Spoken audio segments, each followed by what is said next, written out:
Hello and welcome to the weekend edition of News Showcase. I am Priya, Tamil Nadu's first artificial intelligence news presenter.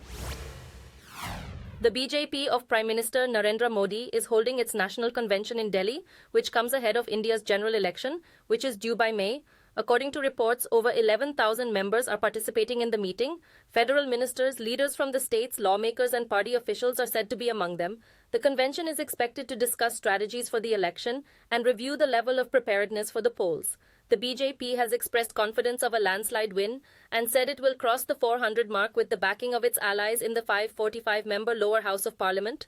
Its main challenger will be the India Bloc, a grouping of more than 25 opposition groups led by the Congress party. Delhi Chief Minister Arvind Kejriwal appeared before the Rouse Avenue court over a video link after the Enforcement Directorate said he was not cooperating with the liquor policy investigation. According to reports, his advocate Ramesh Gupta said the confidence motion and the budget session were the reasons for attending the hearing online. Earlier this month, Kejriwal skipped the summons issued by the investigator for the fifth time in the case. He said the summons were illegal and it was an attempt to arrest him before the general elections. Two prominent members of Kejriwal's AAP are already under investigation in the liquor policy case, which investigators say benefited liquor companies. Reports in the media say dozens of bank accounts of the Madras University have been deactivated after it allegedly defaulted on payment of taxes. There is concern the move could hit the rollout of salaries to the faculty and employees and also affect the payment of pensions. Reports also said the university was taking urgent steps to resolve the matter. According to reports, the university did not pay taxes from 2018 to 2021, which adds up to more than 400 crore rupees. Reports said the tax authorities ordered the freeze on 37 accounts operated by the prestigious university, which has been a source of education for many of India's successful citizens in various fields. The INSAT 3DS being launched by India is aimed at enhancing meteorological observations and help in better weather forecasting and disaster warning. The Indian Space Agency ISRO said the satellite was being carried on board a geosynchronous satellite launch vehicle F-14 launched from the Satish Dhawan Space Center in Sriharikota in southern India. India has accelerated its space program in recent years, and the most prominent being the Chandrayaan-3 mission to study the moon. Last month, India's solar mission, Aditya L1, was successfully placed in its final orbit before it began its experiments related to the sun. India is one of the few countries in the world that has made big leaps in space exploration after US, Russia, and China. 10, 9, 8, 7, 6, 5, 4, 3, 2, 1, L40 stages 0. are ignited. Plus 5 seconds. Lift off normal. A perfect lift off. GSLV F-14 Plus INSAT 10 3DS. Now a jubilant atmosphere here in the Mission Control Center as the confirmation.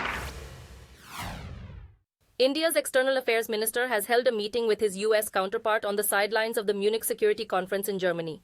According to reports, Jaishankar and Antony Blinken focused their talks on the war in Ukraine and issues in the Indo-Pacific region. The top diplomats also discussed ways to bring about lasting peace in West Asia. Taking to his official handle on the social media platform X, Jaishankar said that both countries reviewed progress in bilateral ties. Secretary Blinken in his comments said the two nations discussed stepping maritime security in the Red Sea. The 60th edition of the conference opened at the weekend and will conclude on Sunday. The Indian Navy ship, which was involved in the rescue of a hijacked vessel off the coast in Somalia in January, reached the southern Indian port of Chennai this week. The ship, which is named after the city, is a state-of-the-art destroyer armed with precision-guided missile systems and an array of lethal weapons. The ship also carries surface-to-air missiles and guns for close-range sea battles. The destroyer, which belongs to the Kolkata class, is a fully Indian-built vessel. The ship was the first to respond to distress codes sent out by the cargo ship Lila Norfolk after armed pirates tried to seize it in January. All its 21 crew members, including 15 Indians, were rescued from the ship.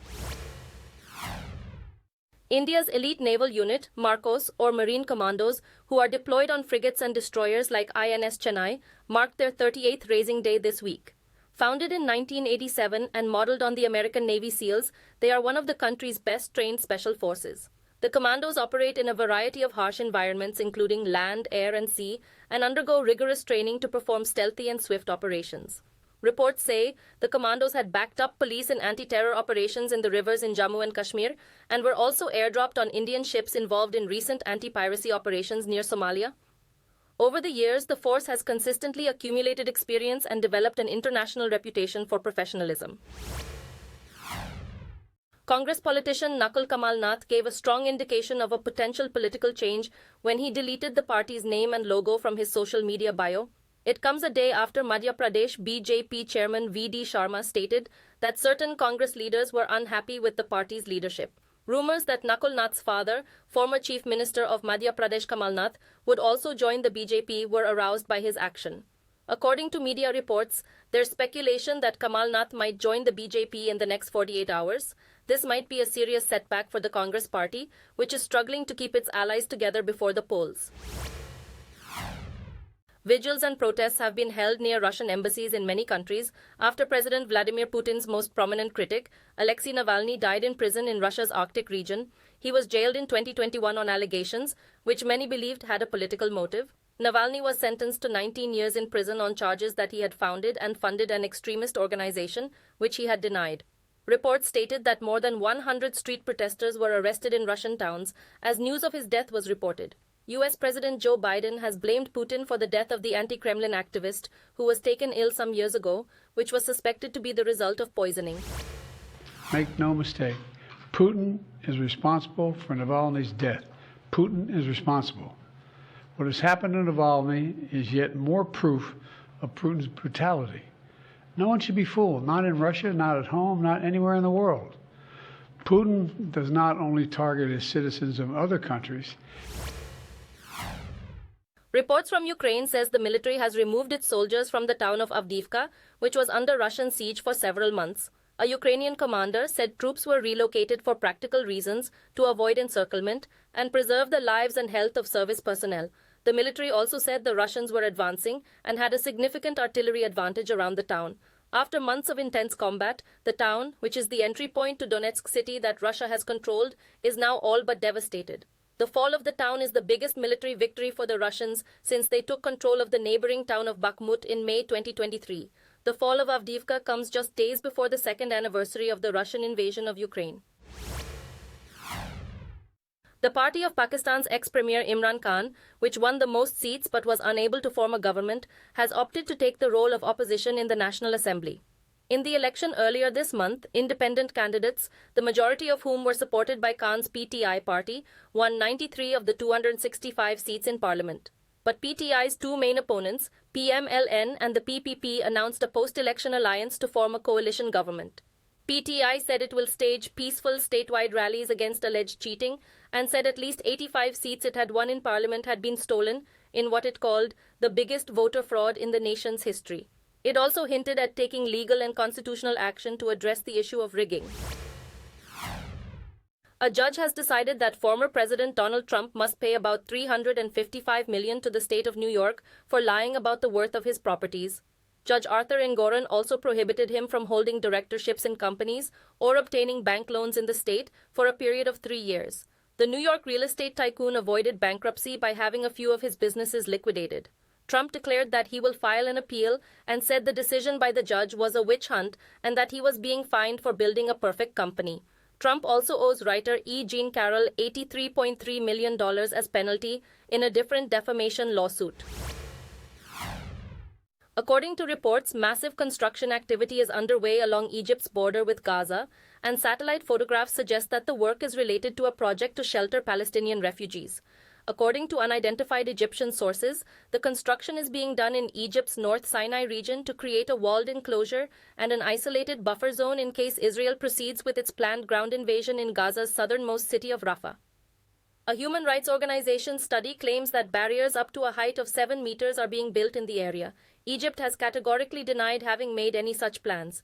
Israel's Minister of Defense Yoav Gallant has said there's no intention of evacuating Palestinian civilians to Egypt. Taylor Swift, one of the most well-known singer-songwriters in the world, is extremely well-liked in India, but unfortunately during her worldwide tour, she will not be staging a show in the country. When she revealed the dates, it was known that 6 of the gigs on her Eras tour were scheduled in Singapore.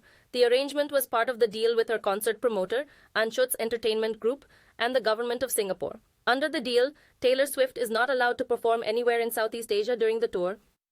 Those were the top stories at this hour. Do join us, same time Monday, and have a great weekend.